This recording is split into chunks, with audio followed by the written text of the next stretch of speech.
అన్న నమస్తే అన్న. నమస్తే అన్న. చెప్పండి అన్న, ఏందన్న ఈ గో బ్యాక్ మార్వాడి రాష్ట్రంలో పెద్ద అలజడి సృష్టిస్తుంది మరి? అలజడి సృష్టించడం కాదన్న, ఇది ప్రజల్ని చైతన్యపరుస్తుంది ఈ ఉద్యమం ఎప్పటికి కూడా. ఎందుకంటే ఏ లక్ష్యాల కోసము ఏ ప్రయోజనాన్ని ఆశించి వందలాది మంది తెలంగాణ బిడ్డలు అమరులైపోయినరో ఆ తెలంగాణ సోయిల, ఆ తెలంగాణ యొక్క అస్తిత్వాన్ని కాపాడుకోవడం కోసం, తెలంగాణ ప్రజలు సామాజికంగా, ఆర్థికంగా, రాజకీయంగా ఎదగడం కోసము తెలంగాణ ఏర్పడితే ఈ రోజు అనేక మంది అనేక రాష్ట్రాల నుంచి వచ్చి ఇక్కడ పనులు చేసుకుంటున్నారు, కూలినాలు చేసుకుంటున్నారు, వ్యాపారాలు చేసుకుంటున్నారు.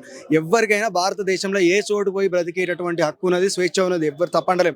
కాకపోతే ఈ రోజు కేవలం ఒకే ఒక్క వర్గం నుంచి వచ్చి, ఈ రోజు ఒకే ఒక్క వర్గం తెలంగాణ రాష్ట్రం లోపల తెలంగాణకు వలస వచ్చి, మార్వాడ అనే ప్రాంతం నుంచి తెలంగాణకు వలస ఇక్కడికి వచ్చి తెలంగాణ ఆర్థిక వ్యవస్థ లోపల 66% ఉన్నటువంటి సేవా రంగం లోపల 15% ఆక్రమించేసారు వీళ్ళు. 15% అంటే ఒక దిక్కు తెలంగాణ ప్రజలు వేసుకుంటే ఒక దిక్కు వీలైతారు అంటే మనతో సరి సమానంగా తూగుతున్నారు ఆర్థిక వ్యవస్థ లోపల. అంటే అంత దారుణమైనటువంటి స్థాయి లోపల వాళ్ళు కేవలం ఒకే ఒక్క వర్గం బలపడితే మరి మిగతా వర్గాలన్నీ ఏడబోవాలి.